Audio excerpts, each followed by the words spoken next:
Hello everyone and welcome back sa ating channel.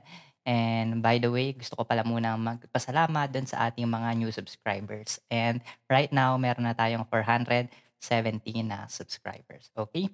So, since hot stock pa rin ito si AC Energy, let us continue our analysis, 'di ba? Hindi 'yun nagtatapos sa ating X date kasi 'di ba, meron pa tayong listing date. And marami sa atin nagtatanong, ano ba yung pwede mangyari, 'di ba? Ayan, so i-discuss natin dito yung possible na mangyari hanggang listing date dito kay ASEN and ano ba yung pwede kong gawin or pwede mong gawin, 'di ba? I-sell mo ba yung shares mo or i-hold mo until listing date, okay? So ayan, pag-usapan natin.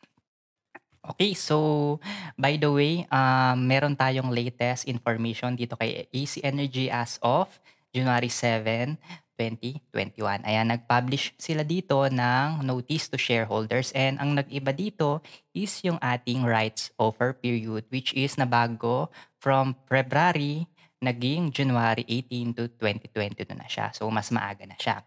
Ayan, mag-ready na kayo ng inyong mga buying power to purchase yung SRO ni ASEN kung eligible kayo, kung may hawak kayo na shares noong January 7, 2021.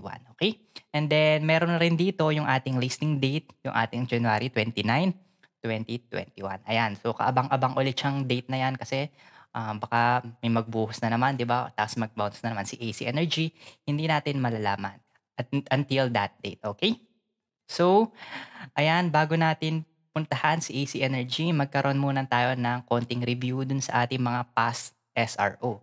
Ayan, ang example pa rin natin is si BDO and si Metrobank. Ano ba yung nangyari dito sa dalawang stock na to after ng kanilang SRO hanggang listing date? Okay? Unahin natin ito si BDO. And ang ex-date ni BDO is January 5, 2017. Ito yan, dito yan nagkaroon ng gap down. Okay? And then same with ASEN, nagkaroon din siya ng strong bounce si BDO. Nagkaroon siya ng lowest hanggang dito and then nag-bounce siya at closing. So same with ASEN. And then ano yung nangyari subsequently from the ex date ni BDO hanggang sa kanyang listing date. Ang listing date ni BDO is January 31, 2017. Ayan, dito yan. So nagkaroon na naman siya ng gap down from this area. Nagkaroon na naman siya ng gap down dito and then bumaba pa siya in the subsequent days and then ayun, bumalik din naman siya sa kanyang prior to ex date na presyo. Dito yan, di ba? Yung ex date price natin na last. And then bumalik din naman siya dito subsequently. Ayan, nagkaroon lang siya ng konting consolidation from the ex date. Dito yan. And then dito sa ating listing date. Actually, mas mataas pa nga yung listing date niya kumpara dun sa ating closing sa ating ex date. Diba? Ang closing date sa ating ex date ay dito. And then ang closing sa ating listing date is dito. Pero nagkaroon pa rin siya ng gap down kasi more or less nagkaroon ng sell-off dito kasi nagkaroon sila ng additional shares, 'di ba? Dumami yung supply natin. Pero subsequently naman nakabawi din ito si BDO. And then yung trading range natin kay BDO is 6.49%. Ito yung volatility niya within that period, okay? So let's move sa ating relevant details dito kay BDO. Ang closing price niya prior to listing date is 114.80. Dito yan sa taas, sa green. And then ang kanyang closing price sa ating listing date is 112.60. Dito yan sa baba ng red, okay? And nagkaroon lang siya ng 2.20 na decrease in price or 1.92% na loss. So parang ano lang siya, normal na trading, 'di ba? So nagkakaroon pa nga siya ng sa normal regular trading natin ngayon, 'di ba? Mga -3%, -5% si BDO. And itong -1.92% parang regular trading na lang din siya, 'di ba? Pero ayun, nagkaroon pa rin siya ng decrease in price dun sa kanyang listing date. Normal naman yung kasi nagkaroon tayo ng additional supply ng mga shares natin. Okay? And then let's proceed sa ating MBT. Ito naman si MBT, ang kanyang ex-date is si March 16, 2018. Dito yan. So significant gap down siya and then medyo hindi siya nag-bounce and malakas yung sell-off sa kanya. So nagkaroon pa siya ng further na decrease in price. Okay? And then yung listing date niya is April 12, 2018. Dito yan. And kung makikita natin, hindi na masyadong nagkaroon ng gap down ito si MBT compare dun sa prior to listing date niya na price. Ito yon. And then ang listing date niya ito April 12, 2018. Hindi na siya nagkaroon ng gap down and actually itong listing date niya na April 12, 2018 nag-act na siya as support, 'di ba? Ito 'yan support. And then tumaas na naman yung price ni MBT subsequently dito sa kanyang listing date na price. Pero ayun, nagkaroon lang siya ng consolidation dito sa area natin from the X date hanggang listing date. Pero downtrend yung kanya, downtrend. And after no, nagkaroon na siya ng conso dito. Okay? And kung titingnan natin yung trading range niya is negative 17.03% from prior to X date hanggang sa kanyang lowest price dito sa ating listing date. Negative 17%. Yan, medyo malaki. I don't know lang kung bakit nagkaroon ng price drop ito sa MBT. Siguro sa fundamentals niya, hindi medyo maganda compared kay BDO nung nag-SRO. Okay? Depende pa rin naman yan sa fundamentals ng isang company kung may bibili sa kanya or wala. Okay? And then ito yung summary nung relevant details ni MBT. So ang closing price niya prior to listing date nung April 11, 2018 is 72.52 and then yung closing price niya sa listing is 72.38. Nagkaroon lang siya ng decrease in price na 0.14. So that's just 0.19%. So parang regular trading lang din, hindi siya masyadong naapektuhan ng kanyang additional shares kasi nga significant na yung sell-off sa kanya bago pa mag-listing date. So nagulpi na muna ito si MBT bago mag-listing date. Kaya hindi na siya nagka-gap down and naging support na yung kanyang listing date na presyo. Okay? So ayan, ito na yung pinakihintay natin, yung kay AC Energy. Ano ba yung mga key levels na kailangan nating bantayan dito kay AC Energy hanggang January 29 which is yung ating listing date.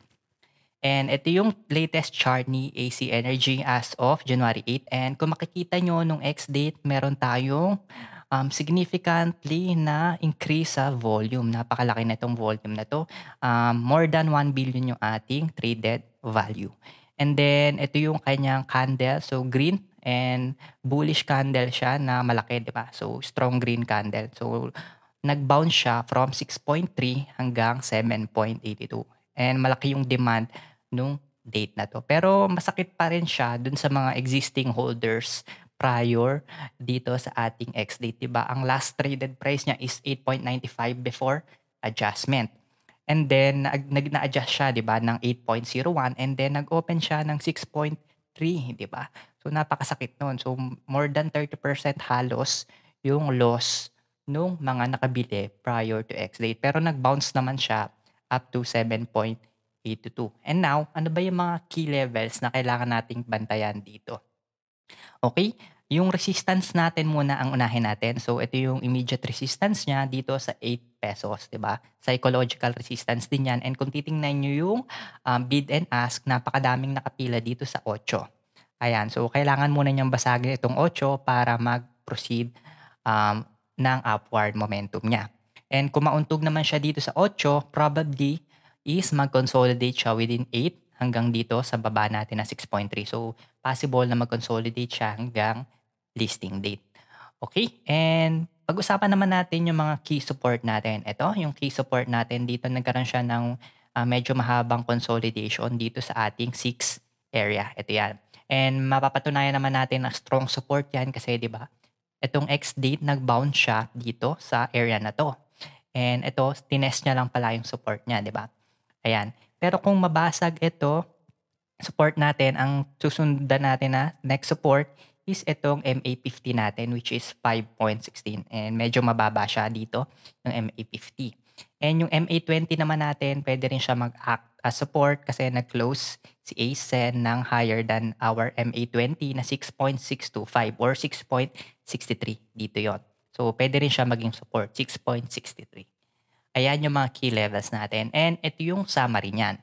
Okay, yung mga key levels to consider natin, ito yung ating resistance. Meron tayong psychological dan, yung 8 and 9 pesos. And then yung prior to X day closing naman is 8.95. So pwede rin niya mag-act na resistance. And how about yung ating mga support? Ito yung kinonsider ko yung support yung ating VWAP on X day, diba? Billion yung traded value and then yung volume weighted average price niya is 7.36. So, yung billion na traded value na yon 7.36 nila nabili yung shares na yon. So, pwede rin niya mag-act na support. And then yung other na support levels natin is 7 pesos psychological. And then MA20 natin 6.63. And then yung ating 6 pesos. And then yung ating MA50 which is 5.16. Ayan yung mga resistance and support levels na kailangan nating bantayan dito kay AC Energy. And then ito, madami din yung mga nagtatanong dito, ano ba yung maganda? I-hold pa or i-sell yung stocks nila prior to listing date? Kasi may mga ilan tayo na mga traders na nananakot, 'di ba? Yung babagsak daw sa listing date kasi dadami yung supply, which is slightly correct naman. Pero hindi pa rin natin malalaman kasi, 'di ba? The market decides, hindi tayo. Okay? So ito, bibigyan ko kayo ng sample trading plans para ma-consider nyo sa inyong plano. Okay? Kung bebenta nyo ba or i-hold nyo hanggang listing date. Okay? And ito yung ating plan A dito, which is to sell on X date closing price. Pero itong X date, diba, tapos na siya ng Friday, 7.82. And kung hindi pa kayo nakakabenta ng 7.82, pwede kayong magbenta sa Monday assuming na mag-open din siya ng 7.82. More likely, ganun naman yung nangyayari, diba? Yung closing ng previous day ay yung opening ng next day. Okay? So ito yung plan A natin, which is to sell on X date closing price, which is 7.82. And assuming bumili ka or nag-avail ka nung SRO ni ASEN and bumili ka nung last day, which is nung January 7. Ang price noon is 8.95. So assuming bumili ka ng 10,000 shares at 8.95 humabol ka sa SRO, meron kang total cost na 89,500 gross or net na 89,764. So, by the way, ito pala, calculator ko siya na ginawa sa Excel. And I guess meron din kayong calculator. Meron din naman tayong mga app sa App Store. Pwede kayong mag-download daw ng mga calculator ng mga taxes and fees natin. Pero ito, calculated siya based sa aking calculator. Okay? And then, nagbenta ka ng 7.82, binili mo 8.95, yung 10,000 shares. And then, ang loss mo is 12,000. Pwede mo tanungin sarili mo, sira ka ba? Bakit mo binenta at a loss? Diba? 12,000, which is 13.66% of your investment na 89,000. Diba? Napakasakit nito, 12,000. And negative 13.66% siya. And ayan yung ating plan A. Pero huwag kayong mag-alala kung nagka-loss kayo nung binenta nyo nung 7.82 kasi dadating yung ating tinatawag na SRO shares. Ito yan yung 10,000 shares mo nung prior to X date nung January 7, eligible ka sa 9,009 shares ni AC Energy. Ang ratio na 1 is to 1.11. Divide nyo lang na 1.11 itong ating 10,000 and makukuha nyo itong 9,009. Okay? And then, ito yung plan A natin. So, magkano ba yung cost or magkano ka ba ibebenta yung SRO shares para magkaroon ng break-even price? Diba ang SRO shares natin is 9,009. Okay? And then, ang cost niyan is 2.37. Ang net cost mo lang dyan is 21,351.33. Okay? Ang net niya is 21,414.32 including na yung mga taxes. And then, di ba nagka-loss ka dito ng 12,263.92. And para mag-break even, yung mawala yung loss mo na 12,000, magkano mo ba siya dapat ibenta yung 2.37 pesos mo na share? Ito yan, meron ako dito na target profit na tinatawag. So, 12,000 yung loss mo, di ba? Ito yan. So, ito yan sa previous slide natin. 12,000 yung loss mo. And kung ita-target profit ko to na 12,263.92, dapat ako magbenta at 3.77. Ayan, so 3.77 pa lang, break even ka na. So, lahat ng price ni ACE na above 3.77, gain ka na doon. Okay? So, ayan, magkakaroon ka, kung binenta mo siya ng 3.77, magkakaroon ka lang ng 20 pesos na loss. So, I consider it as zero na barya na yan para sa inyo, di ba? So, anything higher than 3.77 at listing date will give you gains. Ito yun sa plan A natin, okay? Pero balikan natin yung ating key levels. So, may nakita ba kayong 3.77 dyan, di ba? So, yung mga key levels natin na binabantayan, walang 3.77. So, lahat to above sa ating 3.77. So, most likely kung dito, kung mag-act to mga support na to, is gain ka na talaga diyan kay AC Energy, okay? And then yung plan B naman natin is to hold until listing date. So same scenario pa rin tayo. Ito yan. So meron kang 10,000 shares ni ACEN at 8.95 na binili mo noong January 7. And then meron kang SRO shares na 9,009 at 2.37. Ang average cost mo dan is 5.83. Okay? So magkano ko ba siya dapat ibenta para magkaroon ako ng break even? So ayan, type nyo lang dito, target profit, 0. So, kailangan mo siyang ibenta ng 5.90 para lang mag-break even ka, 'di ba? So, kung i-compare natin siya sa plan A natin, 3.77 break even ka na. Dito sa plan B, 5.9 para lang mag-break even ka. So, tingnan natin yung ating key levels. So, kung dito siya pumatak sa ating MA50, magkakaroon ka ng loss dito. Pero kung mag-hold naman itong support natin sa 6, break even ka na diyan, okay? So, ayan yung plan B natin. So, anything higher than 5.90 will give you gains. Okay? And then, I have prepared din pala yung ating side-by-side comparison at each key level ng ating plan A and ng ating plan B. And ito siya. Okay? So, na-compute ko na yung mga profit dito. Ito yung ating plan A. Okay? Which is to sell at MA50. Ito yung mga support natin na pinresent kanina. And ito yung resistance natin. And 'di ba, sa plan A natin nagkaroon tayo ng 12,000 na loss kasi binenta mo siya 7.82, nabili mo ng 8.95. So ayan, loss na talaga siya. So iyakan mo na lang 'yan or kapihan mo na lang, 'di ba? Ayan, so meron ka ng 12,000 na loss. And then kung makakabenta ka sa ating MA50 na support, meron kang 12,000 na gain dito kay plan A. And then 6, 19,000 and then so on and so forth. Okay, and then sa plan B naman kung sa MA50 magkakaroon ka ng loss, 'di ba? Kasi 5.90 yung break even mo and magkakaroon ka ng loss, below that area, okay? And ito yung higher yield natin dito, yung plan A and plan B.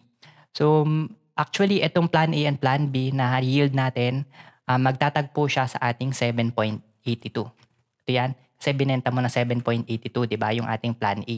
So sa 7.82 parehas lang ng yield yan, dalawang yan.